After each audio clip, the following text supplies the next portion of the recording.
All right, if you want to take a seat. This is another edition of the Global Labor Resilience Index 2020. We were here last year and we were focusing on economic shocks, technology shocks, social shocks. But this year we're focusing even more at the subnational level. We're looking at challenges at the city level, at the regional level, and to step back a little bit, we're going back to what the foundation of Whiteshield was all about. When the firm was established on the campus of Harvard University about 10 years ago, it was on the basis that we need to make the elephant dance. We need to make sure that public policies are a bit more innovative. We need to make sure that the public sector, the private sector, civil society work together to find innovative solutions. And this is what the GLRI and the new concept of social contracts at the subnational level is all about. Multi-stakeholder approach and higher labor resilience at the local level.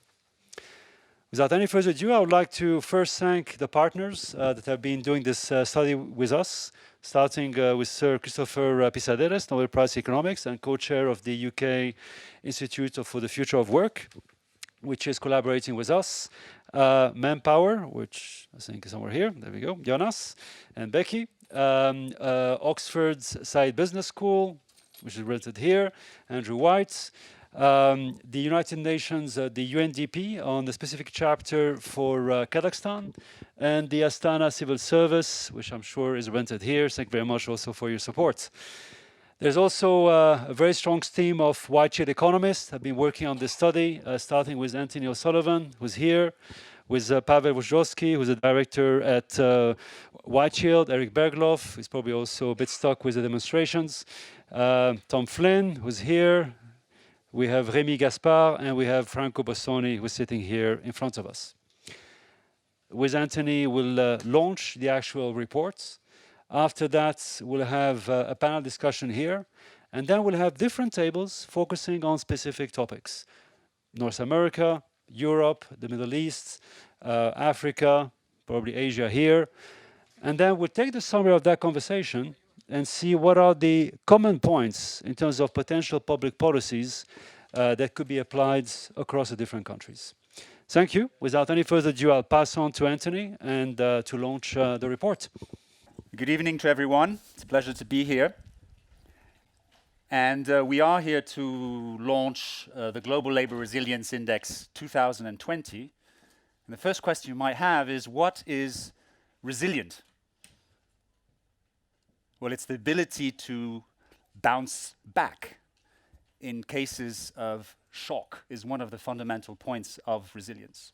So what we're looking at here is labor markets which are able to resist shocks and bounce back. That's one of the things that is important. And the other is to be able to supply a sustainable demand and supply of quality jobs. So we're not only looking at the overall unemployment rates, but are these good jobs? How do we structure and think about a resilient labor market? Well, in fact, it has many components to it. And we're not only looking at employment policies, but looking at the structural aspect of employment and the policy aspect. And so you need to be thinking, of course, in terms of education, and of course in terms of labor policies, but also in terms of innovation, in terms of entrepreneurship, in terms of all aspects related to technology infrastructure.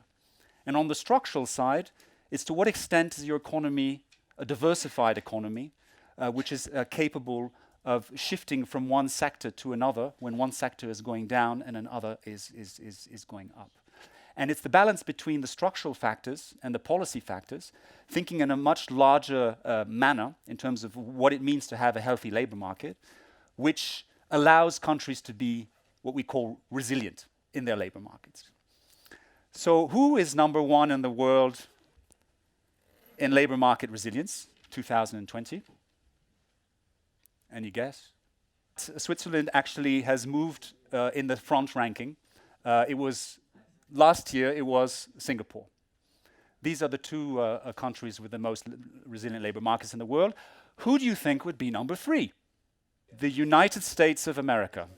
For very different reasons. So you can already see we're talking about geography of jobs and even structure. we have two much smaller economies, and then a very big one, United States. And then we continue along the top 10, and you have a series of countries which might be familiar. Denmark, Netherlands, Sweden, Germany number 7, Finland number 8, the United Kingdom number 9, and finally Belgium number 10. In this top 10 ranking, you have quite a few Nordic countries which are in there and seem to be successful in terms of balancing a social model with a market economy model and balancing out the volume of jobs with the good jobs. Another thing that you look at with the index is what we call the labor resilience gap. The labor resilience gap is the gap between the structural dimension and the policy dimension. Structural is things like economic diversification, level of economic development, which are things you can't change in the short term. Whereas policies can be more medium term, but they're things that you can change more rapidly. Employment policy, certain forms of education policy, entrepreneurship around doing business, even innovation. And these countries are the ones which have basically this widest gap, which means they have the shortest term opportunity to do something about the resilience of their labor markets. And what we see is we also have a strong correlation between the level of income of countries and their labor market resilience. So there is a correlation there, but the point is you can have countries, here you have the income per capita, and here you have the score, if you want, on the index.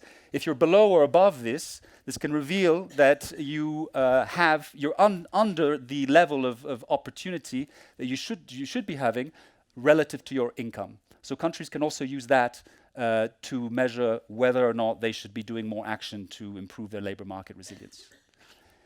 Now, a big and important thing is that labor markets are becoming more resilient, which might be surprising. Over the last 5 years, it's increased by 10% in the index, so we've gone from 56 to 61. We're seeing basically a pretty strong correlation between this notion of more resilient labor markets and overall unemployment, which is lower globally. Strong correlation between the index results and unemployment. But we also see that there are countries which seemingly are facing challenges, like the United Kingdom is one of the case studies in the report. And United Kingdom is one of 5 countries in the top 10 which has had declining growth in the last 5 years, but declining unemployment as well. So we have an interesting phenomenon where you have countries which are lower growth but also lower unemployment, another sign of resilience. And this is one of the big messages of this index, is that you can't be just looking at national averages. You have to be looking at the subnational level. In the United Kingdom, there are 3 regions in particular which are driving labor market resilience, which is in the southeast, the east, and of course London together. They basically have the lion's share of innovation, of entrepreneurship, and driving employment. Whereas you have other pockets in the country, in the East and West Midlands, for instance, and in the north of the country, which are in need of serious support to basically get prepared for the technology disruption that's coming over the next few years. That's the UK. And then the United States, which is another case study from this report, looking at the subnational level. The maps you see here are maps which are broken down by region. The darker the region, or here the state, the more resilient it is. So it gives you a first visual picture, if you want. And if you look, you could see where we have some pockets which need to be addressed. Pockets where labor resilience is very strong in both the coasts, and as well certain pockets of what's called labor resilience within the Midwest in terms of Colorado, Minnesota, and even in terms of Utah. However, you can see that there are particular gaps within labor resilience in the southeastern part of the United States. So we take a look, for example, at Alabama, Mississippi, Louisiana. We at least saw that there are 3 main reasons for this. One, in terms of aging dynamics within the population. Second, in terms of the rural versus urban dynamics. So the idea that these actually states are a bit more rural. And then when we actually look at the comparison with, like Minnesota or Colorado, which would be in the middle, but be very strong in terms of the policy pillar, while having kind of the lesser in terms of the structural pillar. So the point being is that policies do matter. That if you take a look at Minnesota, for example, that they actually had a strong kind of situation in terms of the education, where University of Minnesota, as a land-grant university, actually took the strong agricultural tradition of Minnesota and basically then actually has upgraded in serving and shifting it actually towards the service industry. Whereas Colorado, very strong in terms of attractiveness. So young people wanting to move for the outdoors life. So basically constructing policies to actually attract young entrepreneurs and innovators, et cetera, bring them together and actually form then these dynamic and innovative clusters within each. So the point being is that policies can actually shift in terms of labor resilience and actually can support labor resilience even with structural barriers. So recognizing where those pockets of left out people are in terms of labor, and then what can be done, also involving local authorities, local business, citizens in a different manner. So it's sort of rethinking a bit this contract that you might have to address some of these issues, and working more in collaboration between the public and the private than there has been in the past. Well, I mean, those fancy economies, they're great. They show you amazing graphs, but what do you do about it? And maybe talk about the what. Maybe, Anthony, if you can go to the next page. One example here is Chicago. So when you think about Chicago, that's actually the city that's making the entire Illinois becoming much more labor resilient. The point of this is that you have to look at the vicinity. Typically, when you talk about the growth pool, you talk about the 50-kilometer radius around it. And when you're able to connect urban with rural and have different players, multi-stakeholder working together, the resilience starts to go up.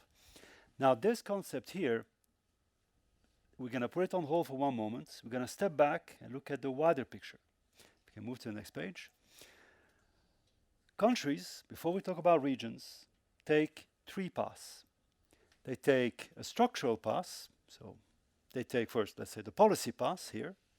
They take a structural path, and they take a path which is a vertical path, whoops, you go back, which is basically intermediary, 45 degrees.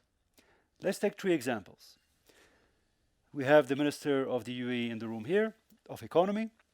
The UAE has been very strong on structural and moving on policy. So India is the same, very strong on structural and moving on policy. You have other countries like Norway here who have been rather moving very strong on policy leaders, and trying to go up on structural. And then you have the ones who take the steep curve. This is the toughest path. So Saudi Arabia, Kazakhstan, we have some members here, trying to do both at the same time. Now that's not an easy path. What's the difference? The difference is timing. That's faster, that's much slower, and that's much, much slower. So the question is which path you want to take, and therefore what's the timing and what's the impact on the resilience of labor. Now going back to the question of Chicago and the 50-kilometer radius, if we move to the next page, what do you do? Well, the main finding of the study is that action happens at the local level, mainly. It happens at the regional and at the city level. But before you start, you have to know who are the citizens. Is it the single mother, 2 children? Is it the family with 2 children? Is it the expat coming in from a different country? What's the profile of the job seekers? That's the first action. And this can be done at the local level. We're in Switzerland. In Switzerland, this is done in every labor bureau in every canton of Switzerland, just as an example. Once you do this, then you have to look at who are the different stakeholders. When you're in the transition countries, we have the chief economist here of the EBRD, we have Eric Bergloff here, former chief economist of the EBRD. Well, you can talk about governments and citizens, but if you miss the oligarchs and the conglomerates, you're missing a big part of the social contract. And this happens at the local level. When you have a mono city, where you have one company driving that city, if that contract doesn't happen, you're not going to have a resilience of labor which is strong enough. That's the New Deal. Then you have to connect. Connecting means taking the EU Youth Guarantee Program.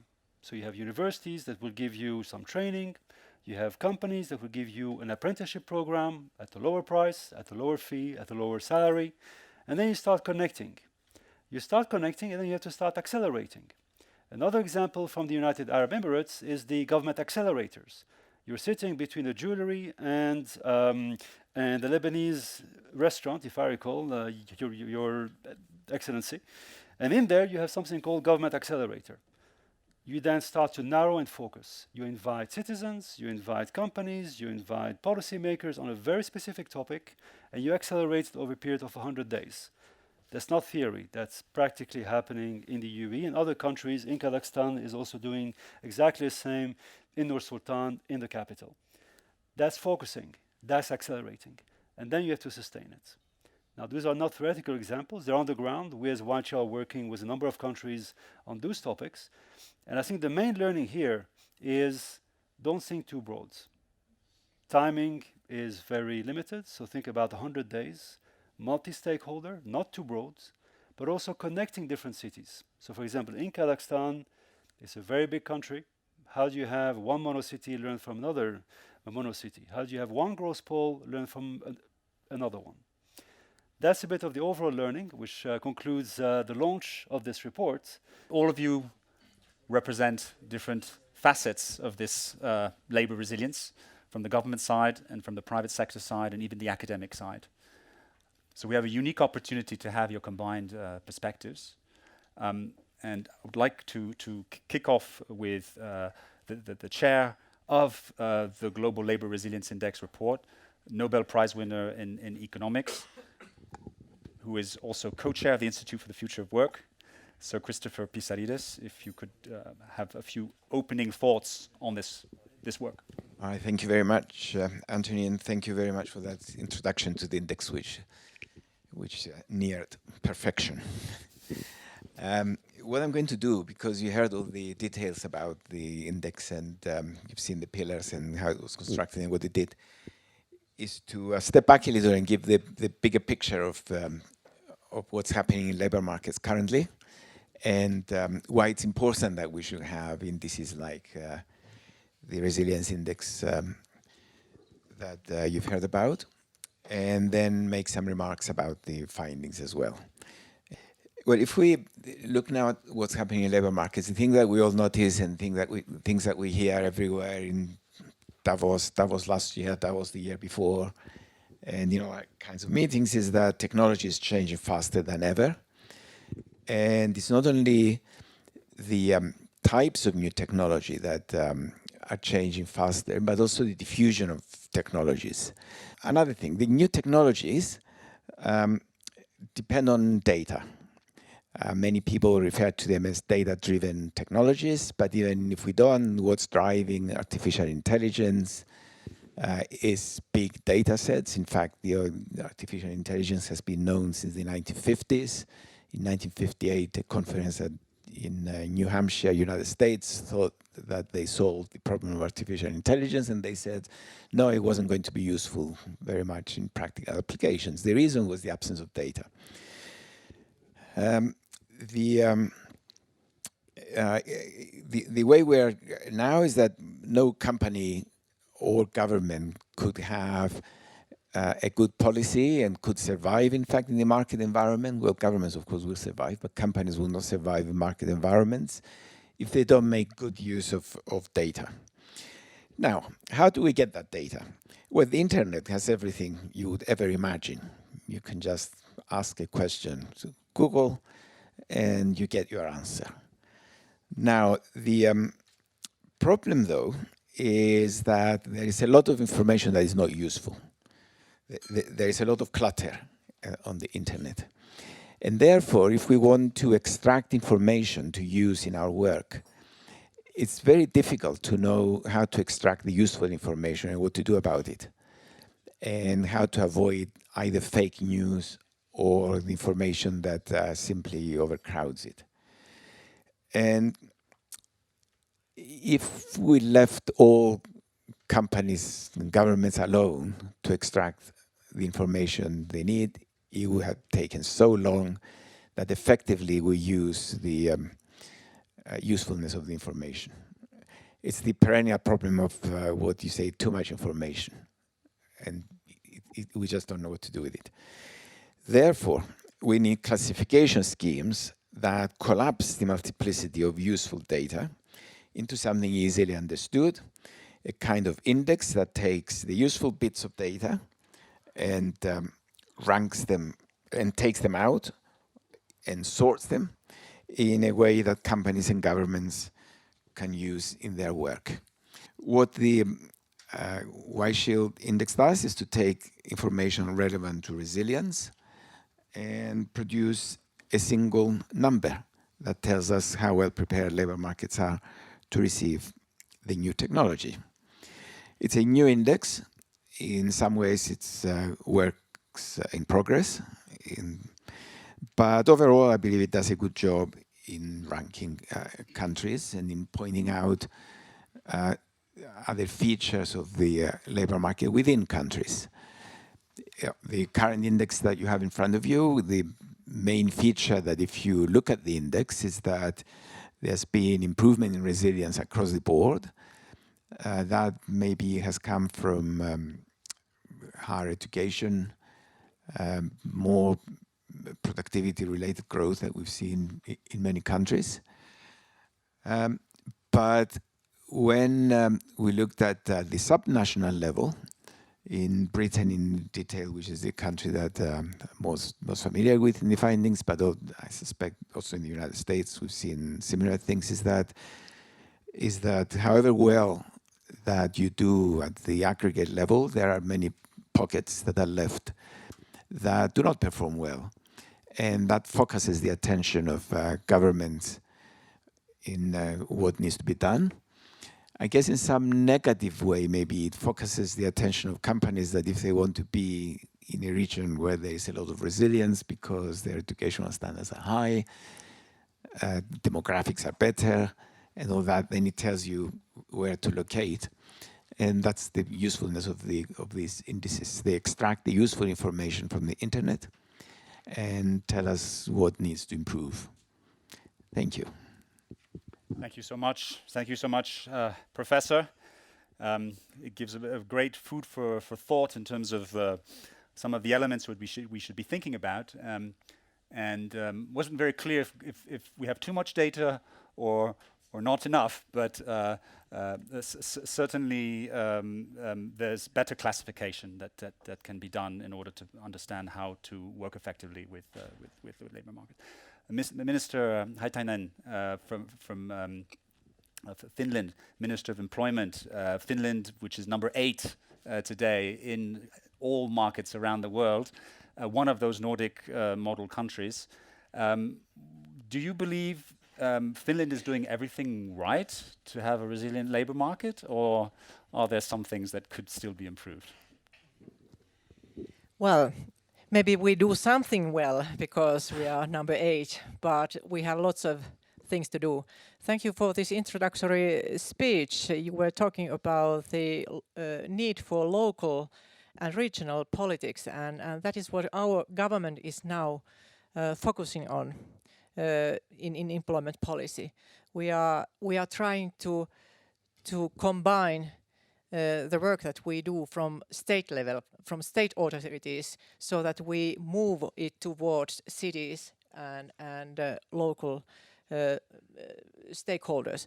So this is an experiment that we are going to start now in the beginning of this year and follow up what kind of results we get by this new way of thinking. So to go more to cities, big cities and local authorities and focus how we can combine all the elements that we need for better employment and also for the resilience. So employment policy, education, social work, healthcare, all this together. So this is our experiment that starts in the beginning of this year. As we heard here, we are living in a constant change. So in our societies, we need to be more resilient to tackle all these problems that we are really facing. The Finnish government program's title says it all, Inclusive and Competent Finland. And during my career, I have been also a Minister for Education, and for me, in my thinking, this headline, Inclusive and Competent Finland, sums up our main goal. So we have to strengthen our inclusion and skills among people, both in the labor market and in the society as whole. However, the current European growth model is now facing many new challenges. They are global by nature, such as climate change, the increase of global competition, the rapid development and transformation of technologies, as we heard here, as well as aging population. So the sustainable growth means for me that we have to turn these challenges into opportunities, like upside down. So in socially and economically and ecologically sustainable society, the economy is managed by the people, but not the other way round. So I myself, I firmly believe that we could not be able to reach all these targets without a very good cooperation and also trust inside the society, trust between different people, different groups. So that is that we have to aim. And here we come to the basic reason behind. So we are a Nordic model country, and it means that we trust in welfare state, but also when we talk about labor markets and their functioning there, we have a very long tradition of tripartite cooperation and social dialogue, and that is the cornerstone of Finnish model. So we have invested in Finland to high quality education, good quality healthcare, public transport, libraries, and social well-being. So the Nordic success story is the story of work. Finnish people are very hardworking people. So and of course, how to have all the capacities to work for the same aims, we need also both genders in workforce. So comprehensive daycare and parental leave system is very, very important. And this tripartite cooperation, we have a long tradition working with it. So I think that it is very important for a small nation like Finland, and we are export-led economy, and we need a common view also on national level with employee and employer side, how we can safeguard the competitiveness of our exports and how to ensure purchasing power of our employees and to succeed in global competition without jeopardizing workers' rights. All these, what I'm talking about, the labor markets and cooperation, they are facing new challenges. We have to adjust to these rapid technological developments and the new redistribution of labor. So the ongoing challenge and the ongoing change is the challenge that should be seen. I think it should be seen as a positive one. We need to see its benefits in relation to competitiveness and innovation capacity, and that is possible to do by taking all people with and investing in social well-being and employment policy. Thank you. Thank you, Minister. So Finland, in summary, is hardworking and happy. Thank you. Thanks, Anthony. Maybe just to pursue. I mean, you're talking about social cohesion. You're talking about hard work, about collaboration. I think that's a very good transition to the case of the United Arab Emirates. Engineer Sultan Mansouri, you're the Minister of Economy of the UAE. The UAE has been working on the national agenda, working horizontally across ministries to have one perspective. What's the secret? The country went up about 12 ranks to being 21st now on the index and continues to do policies with a very strong structural base. What are those policies? Thank you very much. First, congratulations for the report. But let me just tell you what is the reason behind the success of the UAE. We, as a government, we work as one team. Now, to succeed, you need to have a plan. And this is where we have visions created. Vision 2021, which is actually the UAE is going to be 50 years old. So in 50 years old, we've managed also to be happy, to be one of the richest nations in the world, and also to be able to be effective in the way the management of the government is done and also executed. Now, we even took it further to 2071. That's when the UAE is going to be 100 years old. So the way these visions work within the UAE is actually attached with strategies that define certain objectives to be achieved within this period of time. One strategy that was, for example, announced in 2015, strategy on innovation, because we felt that we need to go into the diversification of the economy even further by implanting innovation within this strategy. Why is that? Because of the changes that is happening in these economies of the world right now. The fourth industrial revolution and the question about the readiness or not readiness for this fourth industrial revolutions is also causing a lot of questions about it to the governments, including our government, of course.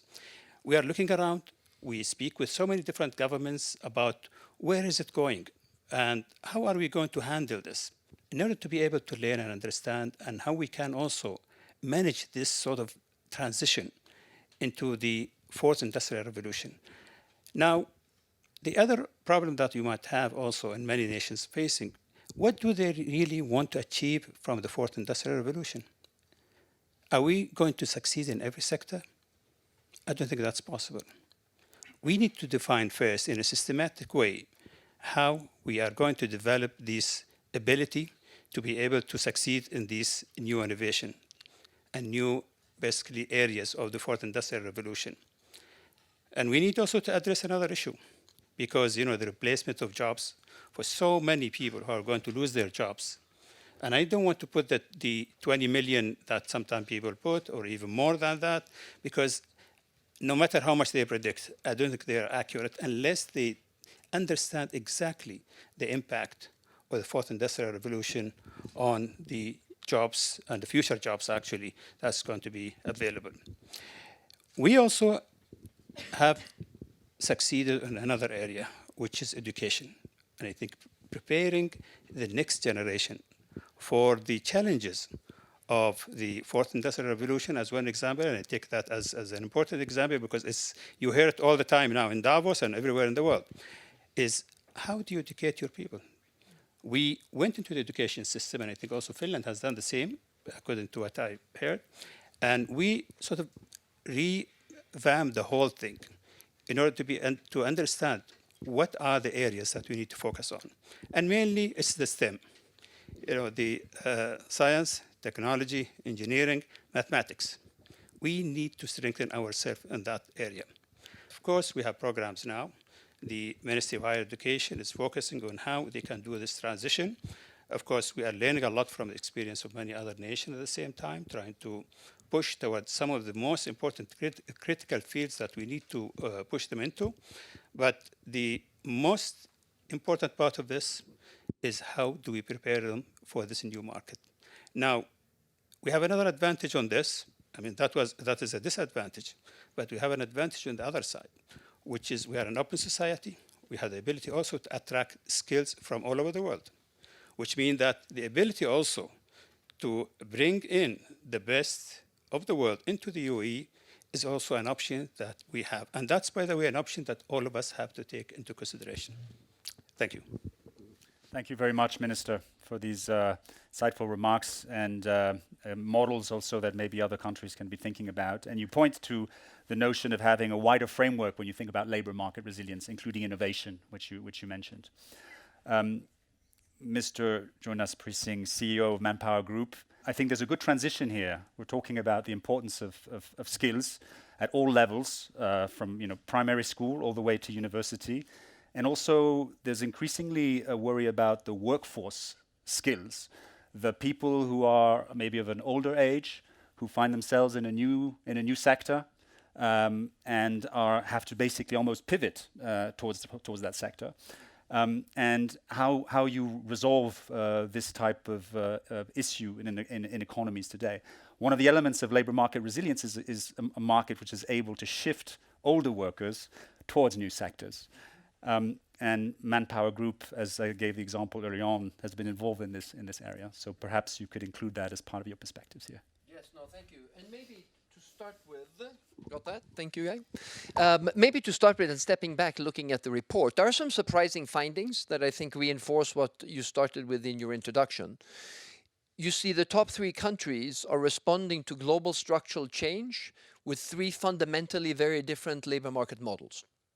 So the notion that the solution to adopting to these structural changes, the demographic change, the technological change that you referred to, Professor Pissarides, real impact of global trade and globalization, all have to be solved within a national context, because there are many things that are different from a cultural perspective, labor market perspective in Switzerland compared to the US, or compared to other markets. So they are very, very different. And Singapore, of course, has a very different model as well, focusing very, very strategically at reskilling and upskilling of their future workforce. They provide each of their citizens with a training portfolio, which is personalized, which each individual citizen in the country can use to upskill and spend on their own training budget, as long as it is provided, the training, by approved providers. So it's a very different response that is still providing labor market resilience, and it is a very local response. And I think you alluded to this also in the report, because you can see that at a macro level, a nation may be doing well, but of course the gap between urban and rural areas is evident in many, many countries. Knowledge work congregates towards urban areas because knowledge work is easier to accomplish through proximity, which drives a growth of the service economy supporting a knowledge economy or knowledge work. So you see this trend of urbanization, really impacting all over the world, and how you respond to that is going to be very, very important. But what we see is that the defining challenge of our time, to the structural changes, and in particular to the technology changes, is a skills revolution is going to be needed, because we will have to reskill and upskill greater parts of the workforce at a much faster speed than we've ever done in our history. If history does repeat itself, the fear of automation impacting and eliminating more jobs than are created should be absolutely unfounded. There is no data today and evidence to prove that that's the case. Manufacturing has lost 1/3 of its employment, almost all developed countries, and many, many more jobs have been created than those jobs lost in a particular sector. When you go through the change, it's a tough change within a sector or an industry, but eventually it all works out. So the only reason to believe that we will not have the same outcome this time is the magnitude and above all the speed of the change required by the workforce. And there I think the impact that reskilling and upskilling will have to have at a scale is something that a number of nations have made more progress on, in particular as it relates to this idea that frequent changes in occupation are to be expected, so this is not to be prevented. The most extreme case is, of course, the US labor market, where when things change, they change very fast, and it's very tough, and then it starts again. But I think it can actually be better accompanied by employment security policies that help individuals make these changes, but facilitate the change and the pace at which it is changing. And I think that is, if you look at the list of countries in the top 10, many of them have very progressive employment security policies that enable that change at greater and increasing speed. Because labor market solutions will be inherently local. Any solution that requires significant migration within a country is doomed to fail because the migration, internal migration, is going down. And even in the US, it's down by 50% in the last 20 years. So these abilities to customize local solutions to reskill and upscale at speed and scale is going to be what's going to make economies resilient for all of the changes that are coming their way. Brilliant. Yes, this is absolutely one of the findings of the report. And actually, to your point on fears of technology, just one word on that. The analysis in the report actually supports exactly what you just said, which is countries which invest heavily in technology are actually right now more resilient as labor markets because they're actually managing to augment the skills of labor force. So Sweden, Singapore, and Germany are 3 out of the top 5 with the most robots per capita, and they're in the top 10 of labor market resilience, and they seem to be doing fine with their technology. Thank you so much. Very good. So, Mr. Guy Ryder, you are heading the organization which actually focuses on labor markets, International Labor Organization, and every year publish a lot of statistics related to the labor force and have many insights on the policies required to make labor forces more resilient. We would be absolutely delighted to have your views and perspectives on whether or not labor markets are becoming more resilient, and in any case, what could be done to make them better, because we're always in a situation of continuous improvement. Well, thank you very much. Let me begin by just saying how important a piece of work I think this index is, and how it resonates very much with the work that my organization tries to do, because taken in the large, what the index tries to measure is the success of different countries in reaching the objectives which we are trying to promote, which is basically providing people with the opportunity for a decent job, decent work for all. Very strong coincidence. Now, unsurprisingly, the Nordic countries pack the top 10. And in the work that we've been doing with our Nordic Council of Minister colleagues in the context of our Future of Work Centenary Initiative, very interesting, they picked out, this is a Nordic speaking for themselves, that yes, there is a Nordic model, despite the great differences between different countries and their way of managing labour markets. They share 3 characteristics, according to the Nordic Council, which are, number 1, the commitment to cooperation, social dialogue, that the Minister from Finland referred to. The second is a commitment to a degree of egalitarian labour market outcomes. And the third, often I think forgotten in the Nordic scenario, is prudent macroeconomic management. You know, they think they do it well, better than some of the rest of us. Those are the 3 key ingredients, and those seem to me there to have some sort of message for the resilience index here. And with those in mind, here you find the United States and the United Kingdom up there in the top 10 as well. Curious, curious. So the question raises in my mind immediately is, what about equality and inequality? Because you've got in your top 10 some countries which are committed to and are realizing, can I say, equitable labour market outcomes, and it seems to me an important element in their resilience, and others which are perhaps prime examples of growing inequality in labour markets. That's what's happened in the US, that's what's happened in the UK. Whatever the intention is, that's what the result is. So the question I want to throw back to the authors of the index is equality and inequality, equitable outcomes, just irrelevant? It's just an extraneous to resilience. If it is, I find that an interesting and surprising outcome, not least, and I link it to another part of the report, when you're talking about renewing or strengthening social contracts, because it seems to me to try to strengthen or renew social contracts without any reference to equitable, shared prosperity outcomes is a problematic proposition. So that's my first sort of throwback here. The second is, you know, the notion of resilience is interesting to me. It's not what I would have expected initially. To me, resilience means what you do when somebody hits you, when something bad happens. in our future of work perspectives, we're trying to look at change in the world of work, not necessarily as adverse impacts upon you, but opportunities that you can adapt to and take advantage. Notions of agility rather than resilience. And I wonder if we're talking about the same things by different names.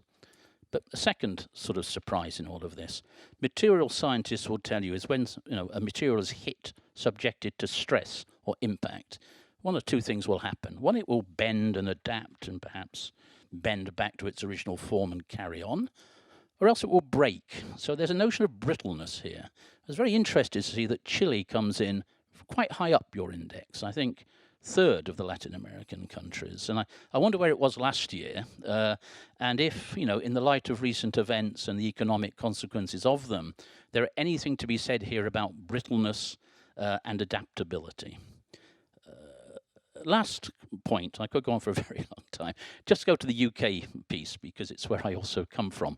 I'm from one of the less resilient parts of the United Kingdom. If you mapped the resilient sort of heat map that you put up there against Brexit voting outcomes, I think you get a very interesting that's the word I'm looking for, sir. Thank you. Correlation. I was struggling.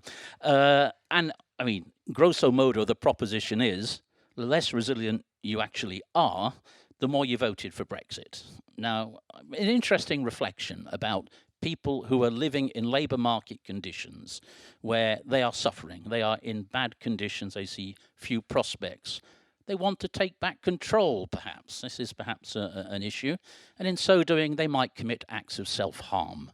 And I think we ought to think, when we talk about local activities, local initiatives to renew social contracts, what this means. Of course, some political settings don't permit easily or give the prerogatives to local communities or regions, perhaps the prerogatives that others do to actually renew local social contracts.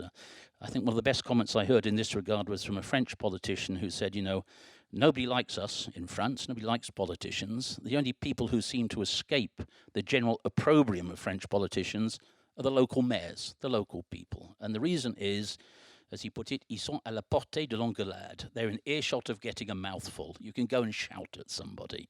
And I think there's some sort of lesson from that when it comes to renewing local action. Thank you. It's you have many things that actually we would want to react to, but I'm conscious of time. I'll react just to one thing, which is the first is the index actually does take inequality seriously. One of the 60 plus indicators is inequality. It's the Gini index. And like I said earlier, we're looking at quality and quantity of work. The second aspect of looking at inequality is regional. By doing an in-depth analysis in the countries, UK, United States and others, we're exactly pointing to this other aspect which has to be addressed. And I think a third point is that, and I think it was made by Mr. Priesing here, is that there isn't a single model, we believe, to achieve resilience. And we think the Nordic countries have things to learn from the Anglo-Saxon ones and vice versa. There's a kind of balance here, prism between the flexibility and the protection, and finding the right balance between the two. Maybe we turn now to Ms. Jaworczyk. Beata, who is chief economist at the EBRD, professor at Oxford University, and is recently appointed in her position, working with a number of countries in Eastern Europe, in North Africa, and I believe you have a perspective on that subnational aspect of things. So what's the national versus the local? Could you give us your perspective on that, please? I think it doesn't, in many contexts, it doesn't make sense to talk about national labor market because subnational regions are often so different. And one of the forces that has been driving those subnational divergences is increasing importance of agglomeration benefits. So as a firm, you are more productive if you are located in a large city because you have access to workers with a variety of skills, you have access to specialized inputs, and you enjoy high density of ideas. Workers from different sectors with different backgrounds mingle, share ideas, and you as a firm benefit from that exchange. And it's no coincidence that startups do often set up in areas with high density of ideas, which most often are urban areas. And that is one reason, one force explaining why we observe in our regions that capital cities have been growing much stronger than the rural areas, than the periphery. They have been accounting for an increasing share of GDP. People living there have been enjoying higher incomes. And that's why we put a lot of emphasis on placing our programs, such as lending to SMEs or to women-led businesses, outside of the capital city, because that's where we think we can have a bigger impact. The second reason for divergence is the fact that industries are geographically concentrated. So if they are hit by a technological shock or a shock related to globalization, these effects will be disproportionately felt in some areas other than others. And the Rust Belt in the US, it's a great example of that. We would like to believe that workers hit by import competition will move to exporting industries. But if a particular area is very much focused on import competition, there may not be other jobs where you can move. And if the value of your mortgage, of your house goes down, it may be difficult to sell your house and move somewhere else. And the reason I'm mentioning this, because this is important when we look ahead and embark on low carbon transition, because the same forces will be at stake. Many industries that are highly dependent on coal, on pollutants, that emit a lot of CO2 are also geographically concentrated.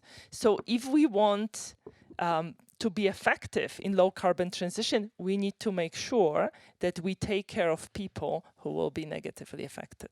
Thank you. Thank you, Professor. I think we heard from the panel a number of key words, and maybe I'll just take 3 of them before we turn to the regional discussion. One was social cohesion. That word came back a number of times. And that's one of the key findings of the study. That's the underlying gelling between different models. Number 2, we heard about long-term visions, not just looking at the short term, but the very long term. And number 3, we heard about collaboration, multi-stakeholder at the local level. Now, thank you to the panelists. So thank you very much.